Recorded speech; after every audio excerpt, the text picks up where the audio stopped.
live dance, doing the live dance, and we are live. Hello, everybody. I am HP Holo / Edie Skye. Oh, there's a dog on the screen. Sorry, I interrupted my introduction. I got excited. Anyway, I am HP Holo / Edie Skye. I write sci-fi and fantasy, and I also interview other cool people who write sci-fi and fantasy. And today I have Shami Stovall on, who has written tons of things, but especially Time-Marked Warlock, which we are going to be talking about today. So, Shami, I'll let you take the camera for a bit. Tell us a bit about yourself and your books and your dog. Well, this is Miles, and he's obviously the star of the show. But yeah, my dog Miles, very insistent when I sit down at my desk. He needs to sit in my lap. Mm-hmm. He is a Cavapoo, so he's part King Cavalier, Charles. So they're the type of dog that really likes to be lap dogs. And God, did he inherit all of those traits. No traits from a poodle, just all of the King Cavalier. So he loves to be in my lap, and he will probably demand to sit here. And if I push him out of my lap, he's going to pitch a fit. This is the opposite of a problem. He can appear as much as he wants to. Before we started, you guys, my cat Dazzle was wandering around, and I have no idea where he went in this room, but Dazzle was present somewhere. But yes, so we were having all sorts of pets, if not visibly, at least in spirit today. Oh, yeah. I was just going to... Miles is the star. We're the backup dancers. Yes. Here's this book. This is like a tertiary character in this interview. Yes, I will gladly let him be the star. All right, yeah, so that's it. You.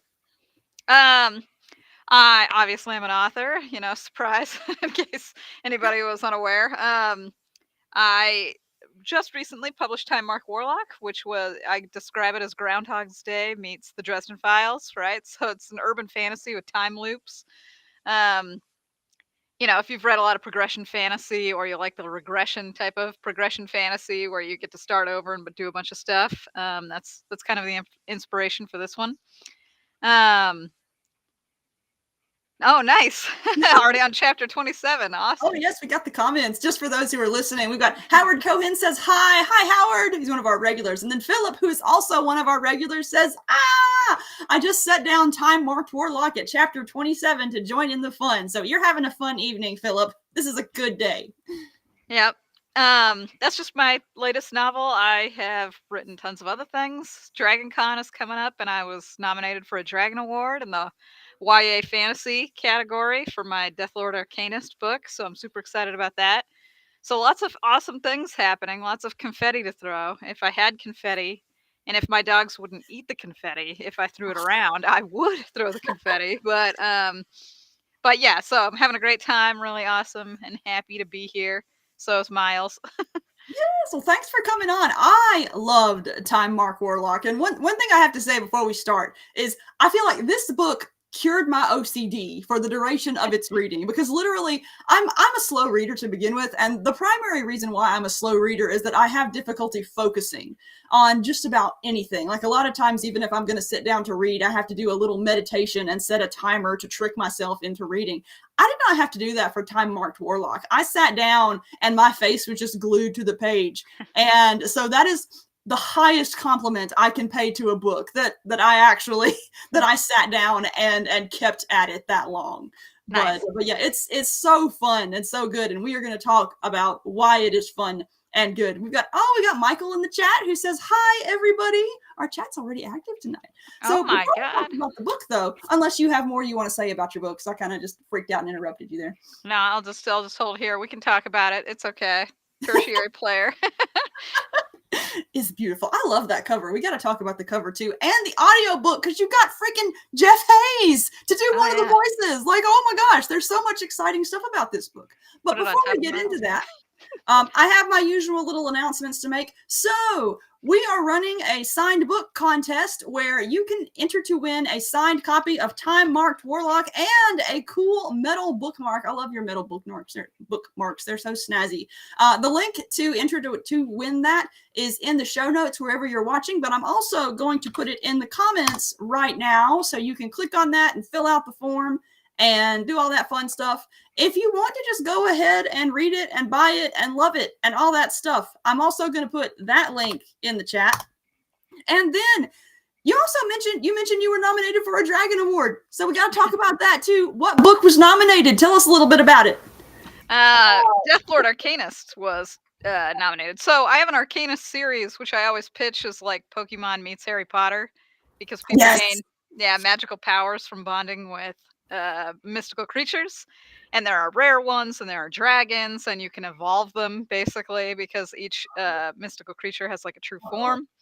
For an example, like if you bonded with a unicorn, if you get its true form, it could become like an alicorn, where the unicorn has wings. So, the entire series, if you really, really love things like Pokemon and Digimon, that's the kind of stuff that I write. I think I got the most famous from that series. People really, really love it. I love it. It's my love letter to every monster catcher, monster tamer genre you've ever seen in your life. I can confirm that, because when I just finished reading the first one. I just finished reading Nightmare Arcanist, and as I was reading it, I was thinking, you know what? I would invent a time machine just to take this back to my little fantasy Pokemon, Digimon loving junior high self, just to put it in her hands. And because it's just, and I loved it, but it's something that I especially would have loved at the height of my monster collecting, befriending nerddom. It's so good. Well, so in my heart, that's me. That's Shami. Shami's over here being like, whoa, if there's a monster taming game of any type or anime or anything like that, I've watched them all. Monster Rancher, Azure Dreams, even Card Captor Sakura, even though that's not really like little animals, but it was close enough, It counts. It's cool. I love the card mechanic in that one. Yeah, so I really love all of those types of things. Had to write that, wrote that. So I forgot my book upstairs, but I guess I have my cool card. Woo! This is the book Death Lord Arcanist, and it's reversed because, of course, it is, because I'm a chump that forgot to reverse my camera. But that's just the latest one in the series, and I love it. I love that entire series. I'm glad people voted for me. I don't know if I'll win. I can only win if people vote for me now. Like they voted me to be nominated, but I think people forget there's a second wave of voting, because now you have to vote and for me to win. I just put the voting link in the comments, so go vote for the Dragon Awards. Go vote for Shami. Her stuff is worth it. I mean, there's lots of other authors that are worth it too, but I especially love Shami's stuff, so go. And well, there are other categories that I'm not even in. So yes, so you want to vote for Fourth Wing. I know everybody wants Fourth Wing to win. So. But I have to say, actually, one of the reasons why the way that I came to be aware of you in the first place was totally because of the Arcanist series, because I also have a series, Monster Punk Horizon, that I describe pretty much the same way you do, where it's a love letter to all those monster collecting, befriending, hunting, everything kinds of series. And Monster Punk Horizon tends to lean more toward the like Capcom Monster Hunter end, more so than the Pokemon and Digimon end. There's elements of it there, but I ended up going with hunting for various reasons. But it's absolutely the same kind of description. And so when I saw that you were describing your stuff similarly, I was like, heck yeah, I need to check out this author. And I am absolutely glad that I did. Oh, we've got more in the chat. Shane says, hi, y'all. Hey, Shane. And then Philip comes back and says, it is an amazing series, too, on book 2 of Arcanist. So at some point, I have to have you on here to talk about the Arcanist series as well, because we got to nerd out about Pokemon and Digimon and stuff. Right. Yes. But today, we are here to talk about Time-Marked Warlock. So you've already given us a short description of the book. Tell us the long description of the book. The long description is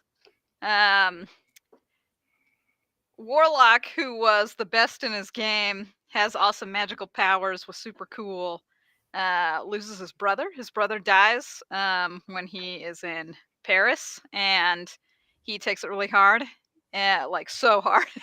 For like 10 years, he is in a depression and basically stops, doing everything. He stops being a PI. He stops being a guy for hire. He doesn't do anything with his magic.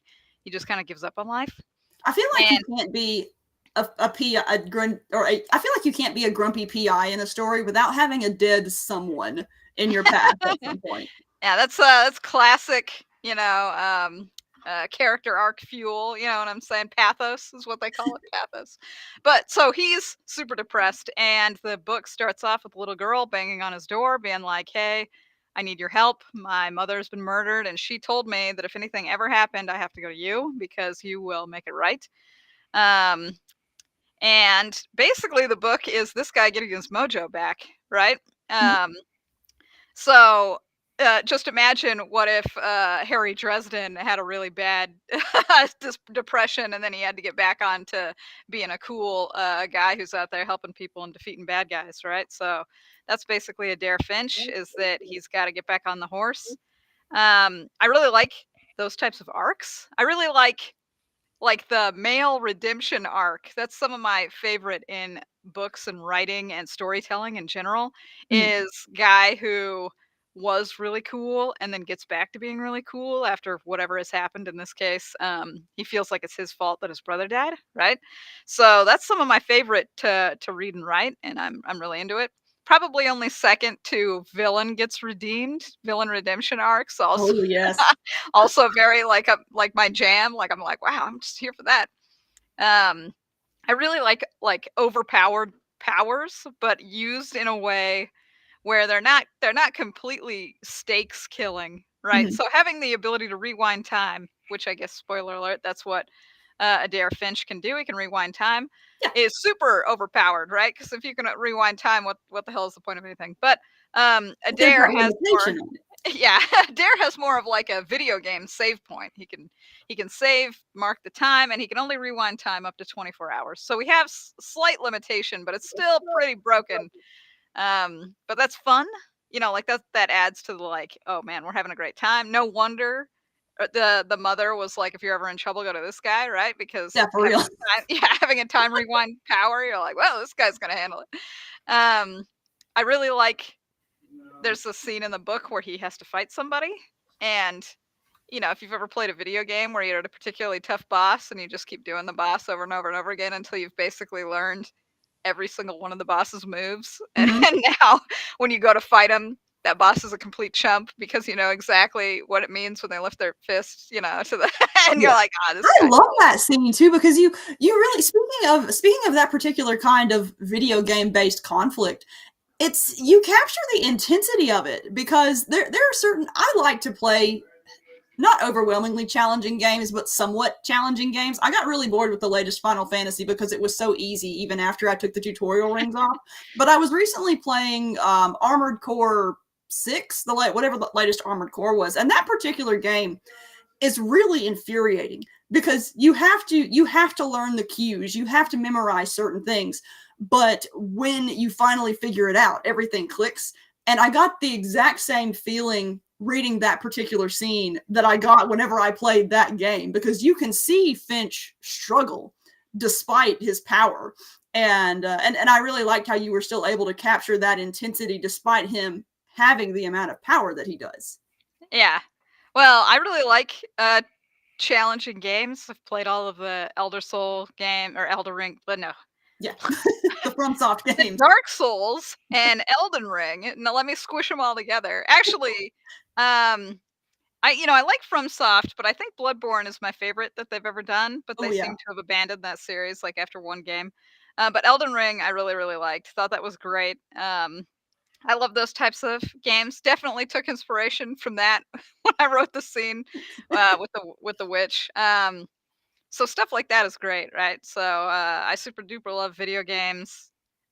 Treating his magical power like a video game save point, also super fun. Like that kind of stuff. So Yeah. I'm into Speaking of that. video games, I have to ask, can you guys hear my husband in the background? He's playing Helldivers and making video game noises about it. And I hear him, but is he audible to you guys? I don't hear him. Okay, good. I wanted to make sure just so he wouldn't be talking at the screen in the background the entire time. He echoes in our house. Oh no, it's okay. Anyway. All right, so one question I have to ask, whenever you were first designing this novel, what came first, the story and characters or the magic system? So the story, because I usually think of books in terms of story, like what kind of story flow I want. But then I make the magic system before I really start writing because I really like designing magic systems. Yeah. So in Time to Mark Warlock, warlocks, really anybody, they have these 5 cores to their being. So they have like the crown, the eyes, the heart, the spirit, and the loins. uh, and you can tie magical creatures to any one of these cores in your body. And depending on where you tie a magical creature, will depend on what kind of magic you get. So, if you Finch in the book bonds to a mischief spirit, right? So if he bonds the mischief spirit to his eyes, which allows him to avoid things like cameras. Like cameras can't see him Mhm. anymore because that's a mischievous style of power. But if he had bonded it to his heart, he would have gotten a different power. If he had bonded it to his crown, he would have gotten a different power, etc. So there's like a 5 core. You can slot different creatures in, and depending the slots that you get are different magical powers.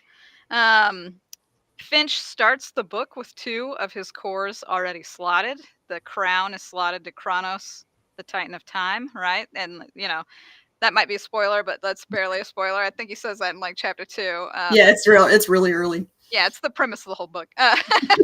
And because it's so the core that's the crown, the head is meant for like some of the most powerful magics. So obviously that's why he has Kronos's there. And he has a Keiko, the Ifrit of Rebellion, cord to his heart.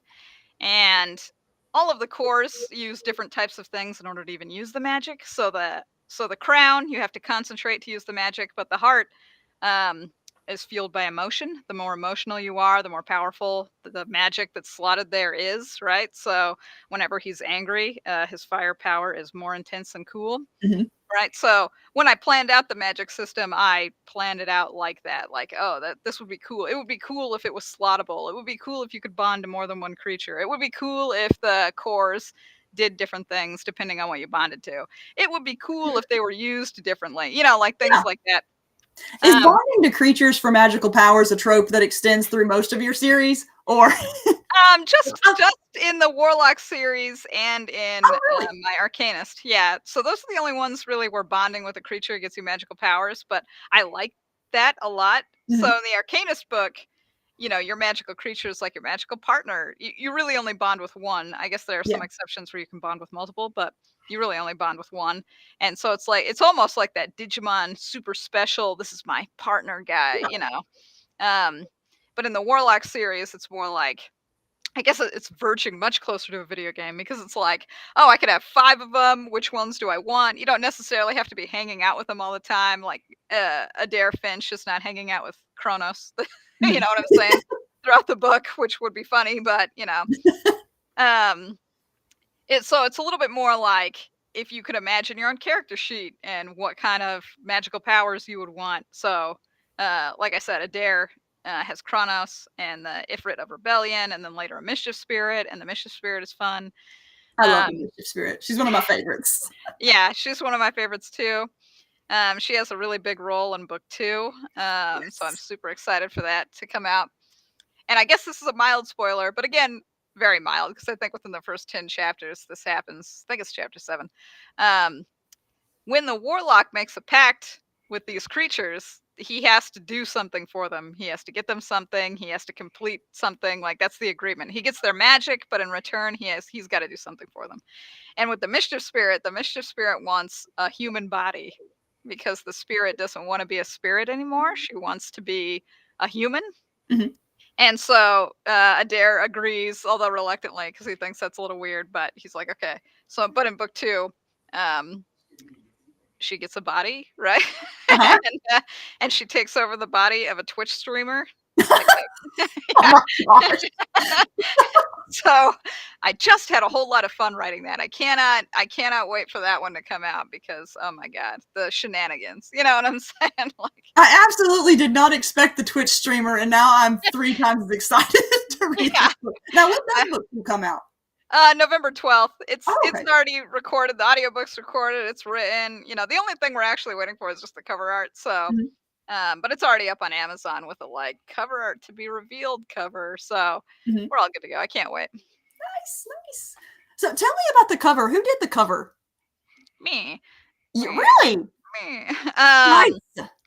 It's Chris McGrath. He's the guy who did all the Dresden Files books, Oh, and okay. he's super nice, really great guy. I just wanted I wanted this book to be as perfect as I could possibly make it. You know what I'm Mhm. saying? Like one of Yeah. those things.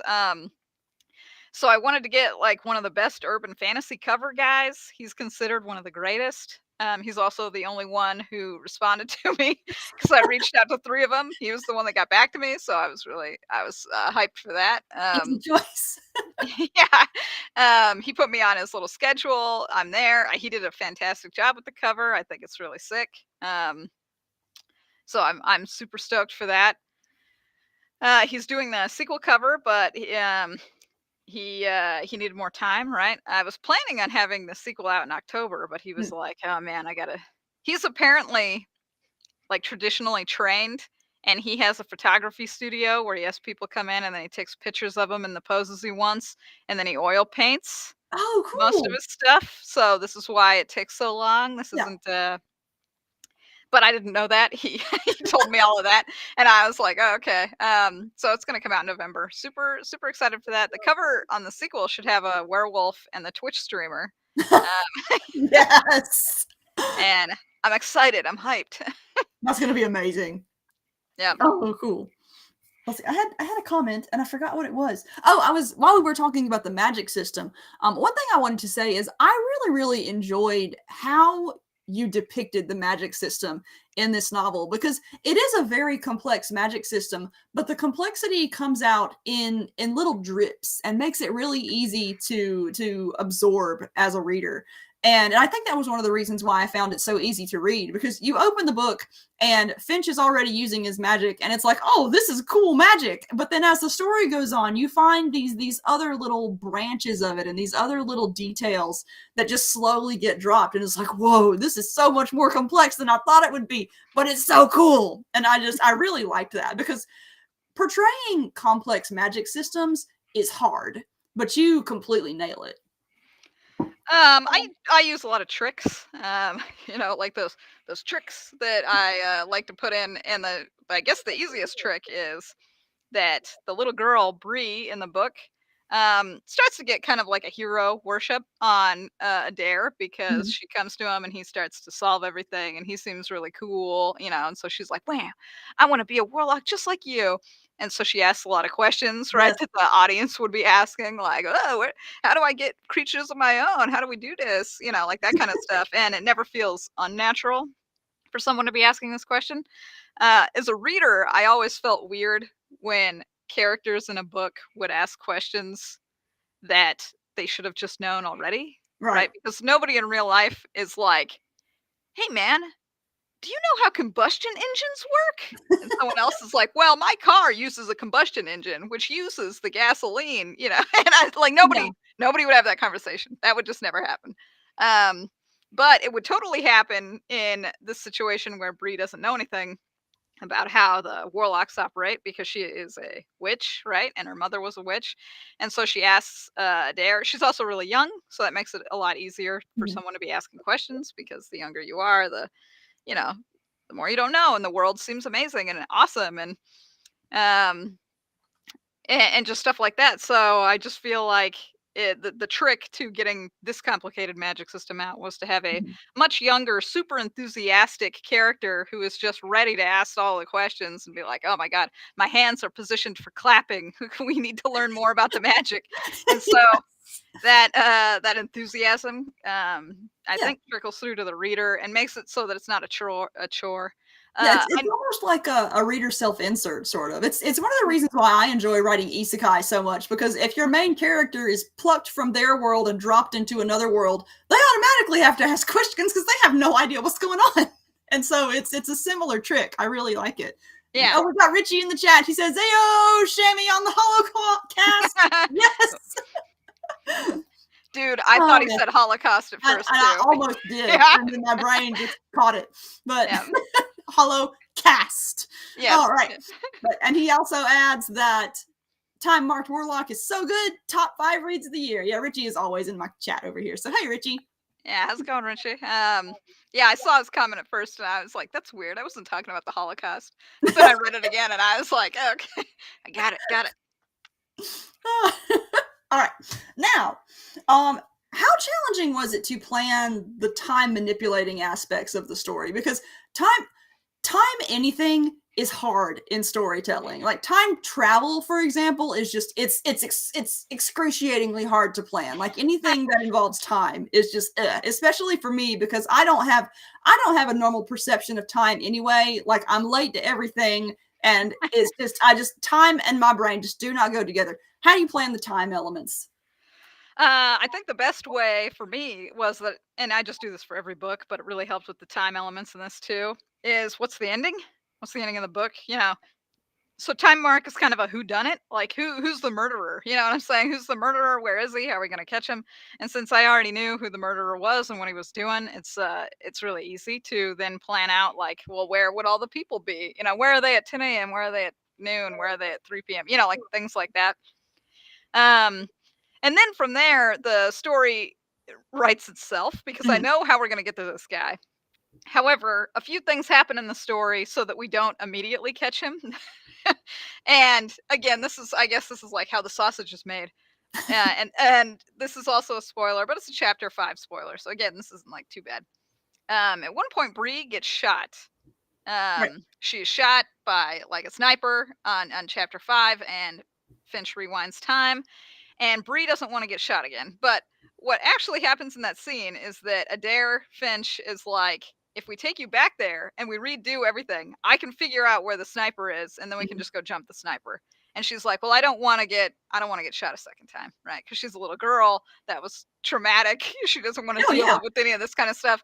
So it's like, okay, we'll solve the crime a different way. You know, I still have rewind time powers. It doesn't matter. We'll figure it out some way.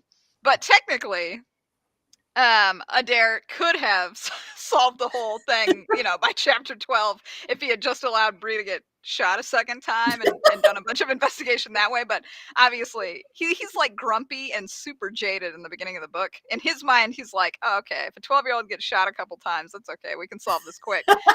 He doesn't even care about her emotional state at that point.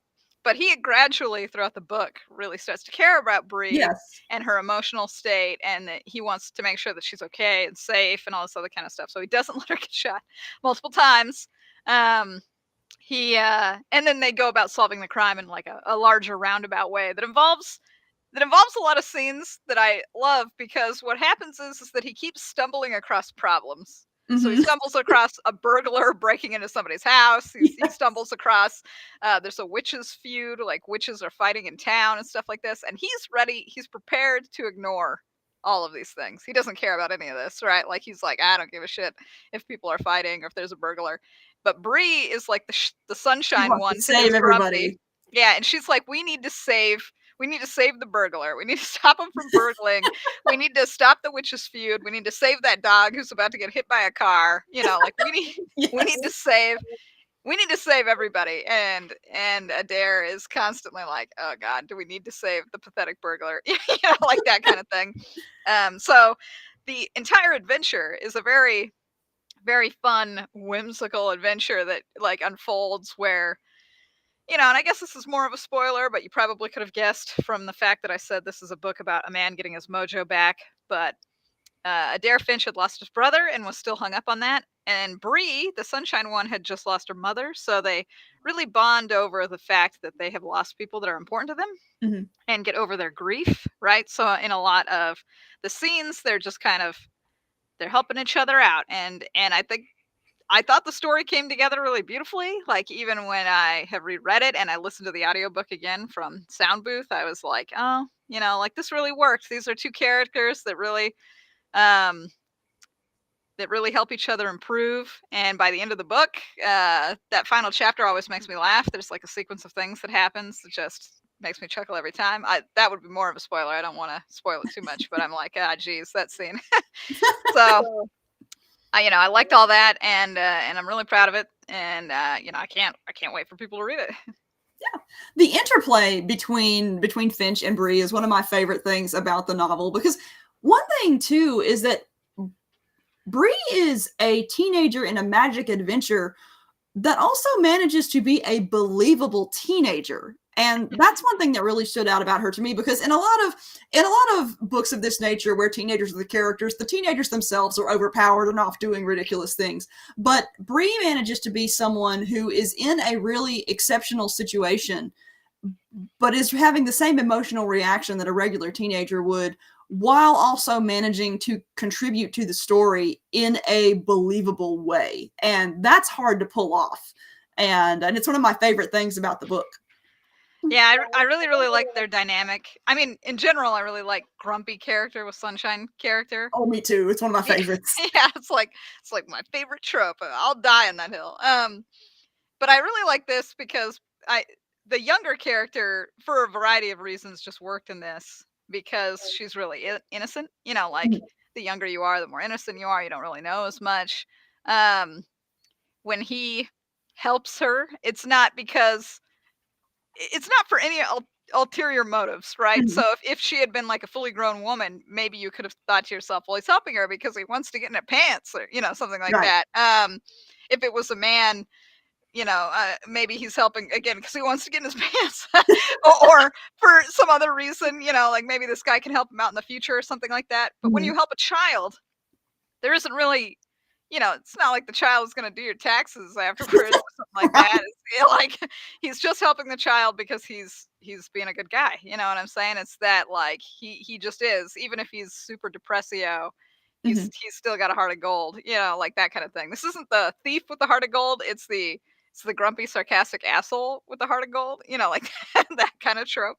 Yeah. Oh, and Melissa's here. Yep, she said her own preteens delayed her. Yeah.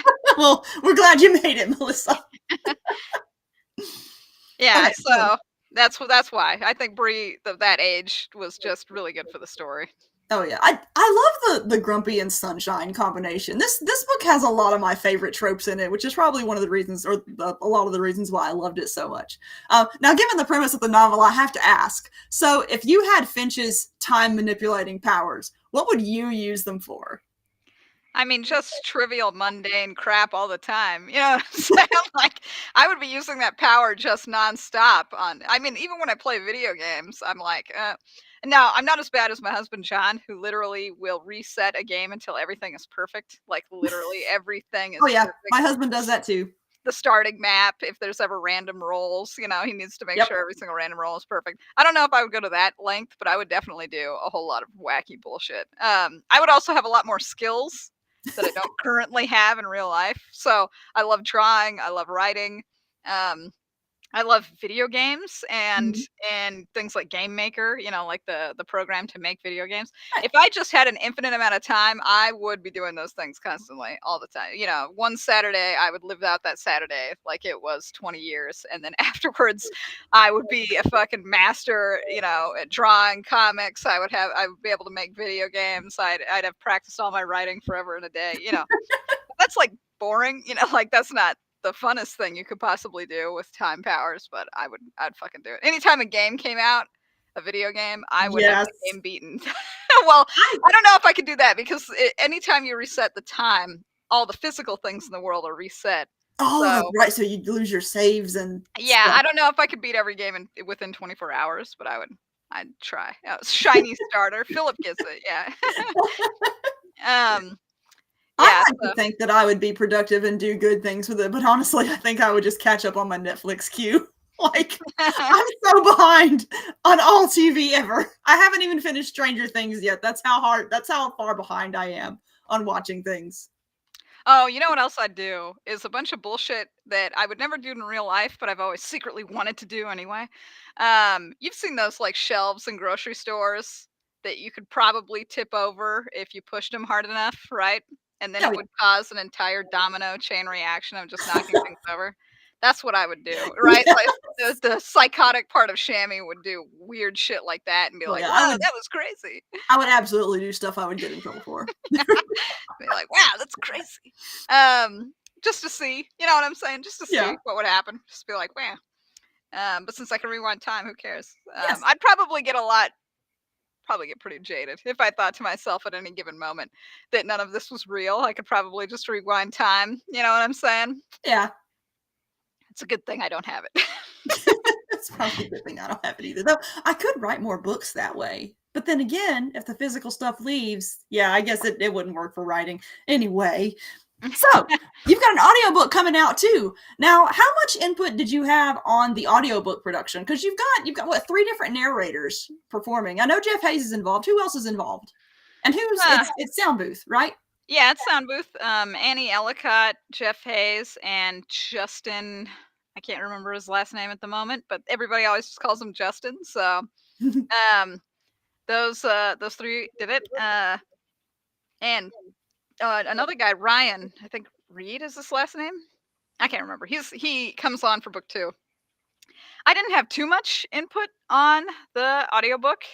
They brought me in for some cold reads, like where they would be reading it and I could listen to them do it, and they would ask me some questions about like what is the character feeling in the scene and all, all this other kind of stuff.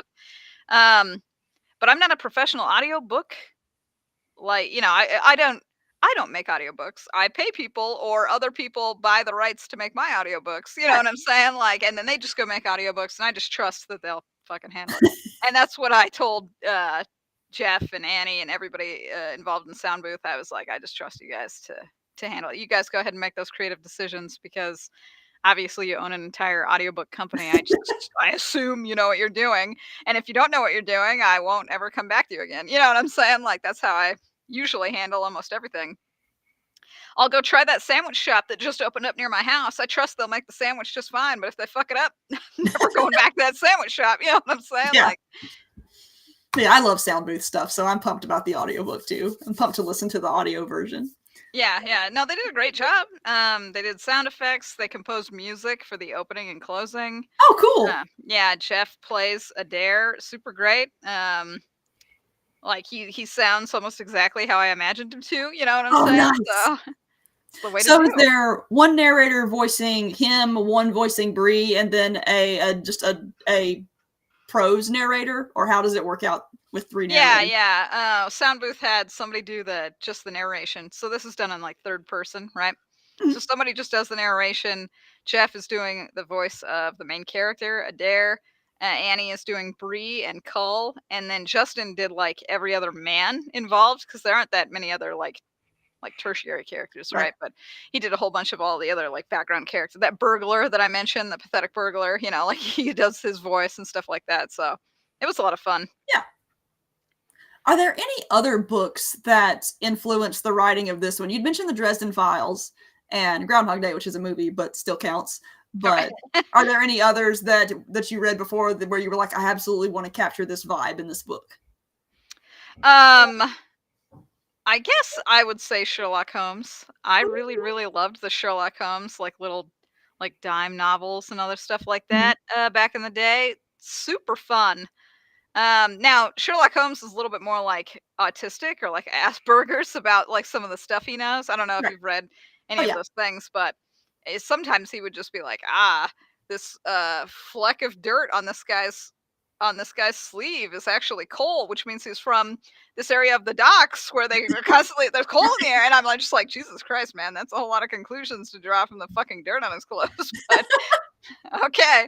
But I always really liked that. I thought it was cool. Mm-hmm. I guess a little bit Batman too, because at least the old school comic books, or not even the old school, really the like 90s and early 2000 comic books had Batman as more of like an investigator. Like he was just super smart and he would investigate stuff. I really like that kind of bullshit. Like that kind of stuff really, really, really just excites me. I don't know if that's a trope. Like super smart detective is this trope, but Shami loves intelligent detective, knowledgeable detective, somebody who knows what's going on or has like a wealth of knowledge that they bring to the table, and that's how they're able to catch the criminals, right? So, but it's difficult to bring that kind of stuff. If I said, don't worry guys, this book is like Groundhog's Day means Batman, I think people would have a different idea. Yes. It would still make for a cool story, but not the story you're trying to tell. Yeah, I think people would be angry when they get in there and they're like, there's no fucking superheroes, you lying POS. Like, jeez. But yeah, I love sorry. I was just gonna say I love superheroes, so it's just cool. But go on. One thing I forgot to ask when we were talking about the magic system, talk a bit about the difference between witches and warlocks in this setting, because there's some differences there in their magic systems. Oh yeah. So the witches get all their magic innately, basically. So they have the same 5 cores as a warlock, but they fill up their own cores with their own unique magics. So I would liken it more to, I don't know if you played Dungeons and Dragons, but the difference between like a wizard and a sorcerer, Mhm. right? So a sorcerer, when they learn their spells, that's just permanently in the repertoire, but they can use it really easily, right?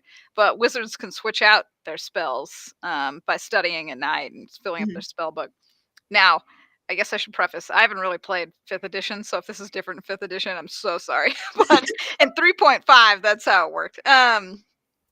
And so witches, and when they turn a certain age, they have like a ritual under the moon, and the type of moon determines their types of magical abilities. So, in my book series, there are like full moon witches and like waning crescent witches, and all this kind of stuff. It just depends on what kind of moon you did your ritual under. Mhm. And then you fill up your cores, and you get 5 unique powers based on you and your personality and the type of moon you drew from, right? So, um, that's how witches work. Now, technically, anybody can be a warlock, but only women can be the witches. Mhm. But a female could be a warlock if they bonded with creatures. Men can be warlocks, etc., etc. And the warlocks, as I've already discussed, they have to make pacts with Mhm. creatures. So you could make pacts with 5 creatures. You could mix and match. Like maybe you could complete your pact.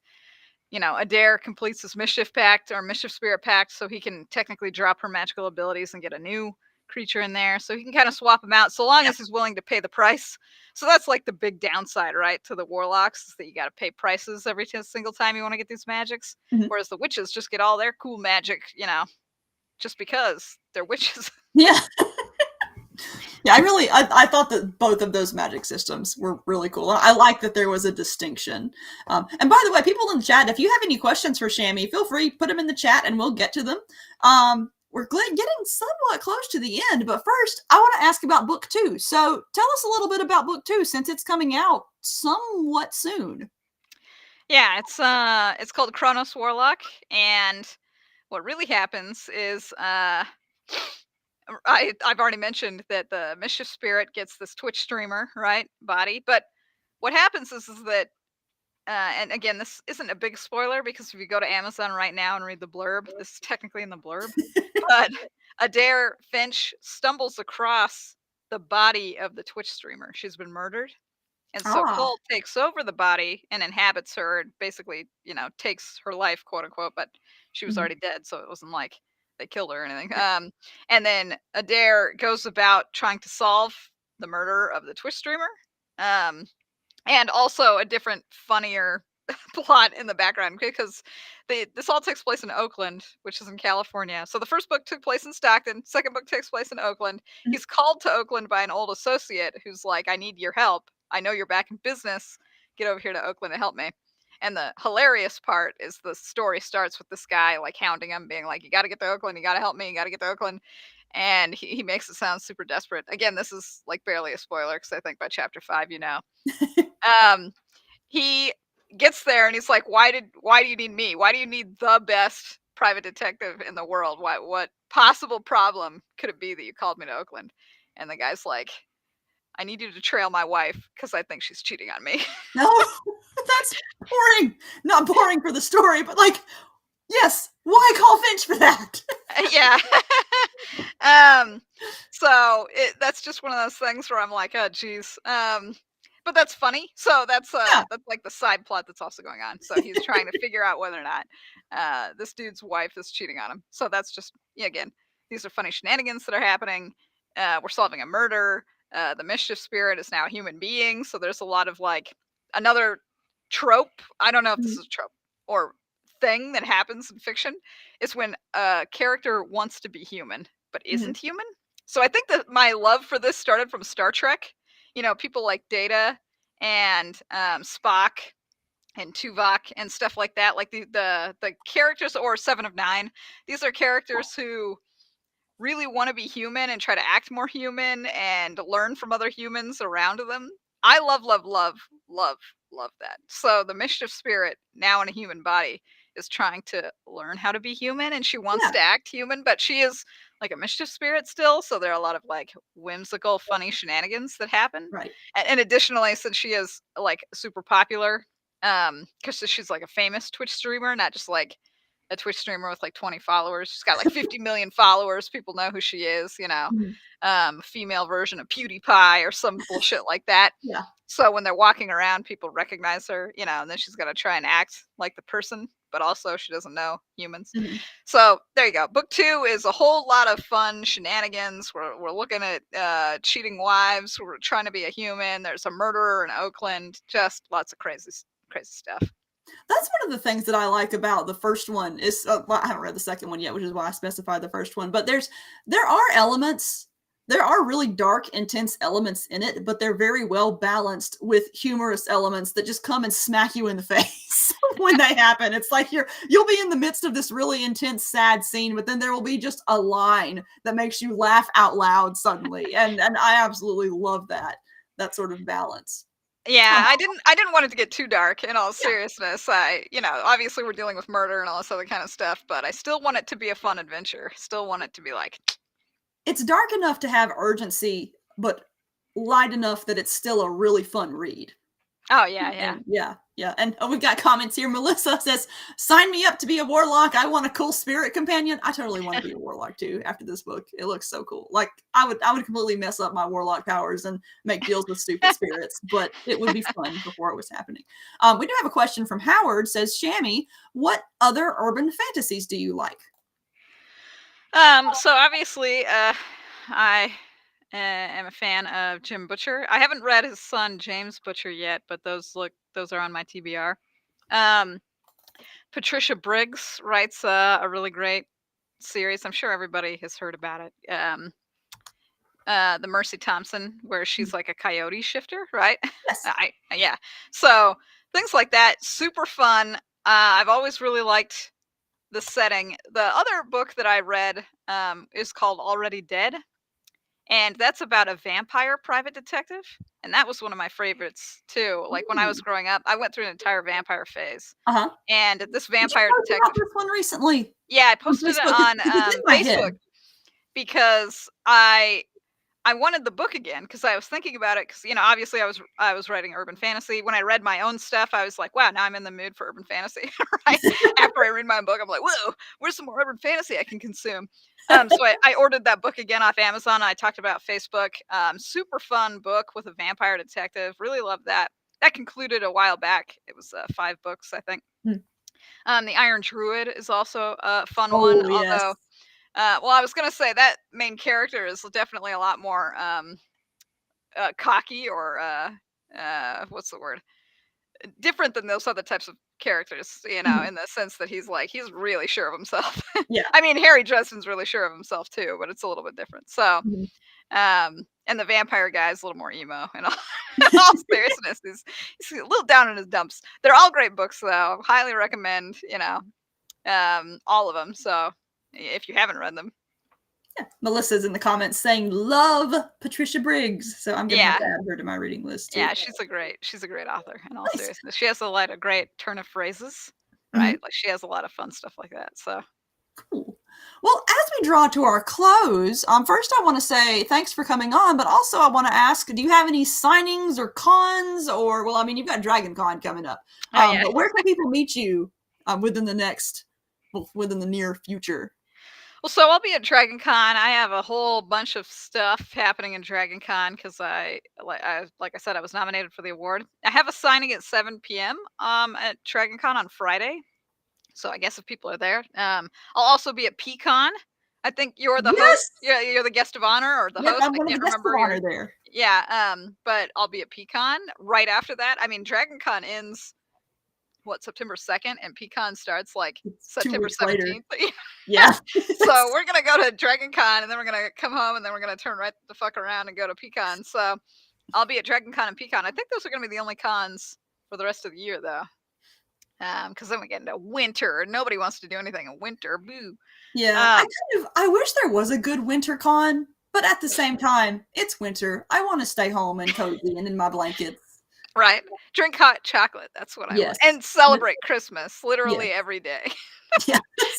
I have, in my adulthood, I have started doing exactly that for my favorite holidays. Like October starts, October 1st, it's Halloween month. We're doing Halloween stuff all the time. December starts, it's Christmas month. We're doing Christmas all the time. And now that I have my own house, I can make those kinds of decisions, and that's what we're doing. I love Christmas. I love Christmas an unreasonable amount. I grew up super duper poor and in a pretty bad situation. However, every year around Christmas, everybody made it work. Like we would actually have like a good meal and people got me gifts. So in my heart, in Shami's crazy heart, Christmas is the time of year that nothing bad can happen. Mhm. I love it so fucking much. I have a Christmas tree up in my house all year round. There's just a corner in our fucking living room where there's just a Christmas tree. I'm not even lying. I would happily bring the camera to go show you, but kind of far away from my computer. But 100% love Christmas. Have a Christmas tree all the time. I don't think I would travel and do a con if it somehow conflicted anywhere around Christmas. You know what I'm saying? That the 2 weeks before or after Christmas, I'd be like, nah, guys, this is my Christmas time. Yep. I need to stay here. But I know I'm insane. I know some people hate Christmas, like they hate the music and they hate the what do they call it? Like they don't call it tacky. They call it kitsch. There we go, kitsch. Mhm. Like aspect of Christmas, but not me. I could listen to Christmas music year round. If you're ever in my area, I'm gonna have to take you to a Christmas shop that we have locally. There's a Christmas shop that's just open year round. Oh, okay, yeah. I'm down. I'm already there. I want to go to a town in Alaska that I think is called like North Pole. And it's Christmas themed all year round. And then there's a place in Finland that is the exact same motherfucking thing where it's a Christmas town. And I might just take vacations to these locations specifically to go to This Christmas. leads me to ask, have you written any holiday novels? I have, yes, but technically they were holiday anthologies. Oh yeah, so they were short stories, but they were short stories that went in sequence. Mhm. So it was a short story about two park rangers who catch a bunch of like foster kids who are running away Mhm. in the park during Christmas. And what happens through their whimsical shenanigans is they end up adopting the kids. And so every Christmas, yeah, they have these things. So that's probably too sweet and saccharine for some people, but I really love it. It's appropriate for Christmas though. Like I'm the kind of person where I tend to enjoy really like ferocious, bloody entertainments. Like I was all over Wolverine and Deadpool. But yeah. with Christmas stuff, I want the cozy. I want the softness. I want to feel all warm and snuggly like I'm in a blanket when I finish it. And Yeah. I think it's appropriate to Christmas stuff. I agree 100%. And I feel agree like with you on the action and violence too. I love fucking action and violence, but sometimes you just need that Christmas feel good stuff. You know what Yes, I'm saying? exactly. And on that note, I'm gonna have you for just a Christmas dedicated thing. I'll be there. Yes, We can sing some sort of carols. I'll favorite do it. holiday panel. All right. Well, thank you again for coming. This is a whole lot of fun. Thank you, everyone in the chat. We had a whole lot of fun with your comments and whatnot. And again, Time-Marked Warlock by Shami Stovall. It is available, or the ebook in print is available now. When's the audiobook coming out? Is it already out? It's available too. They were all it's available simultaneously too. released. So yes, all versions of book one are out. So go put them in your eyeballs and your ears and love them. And also go pre-order book two. And let's see, anything else? Again, I just put these in the comments. If you want to enter to win a signed copy, go ahead and fill out that form. We will select a winner after the stream and then contact you ASAP. There's a link to read it. And also, don't forget to vote for Shami in the Dragon Awards. But again, thank you all for being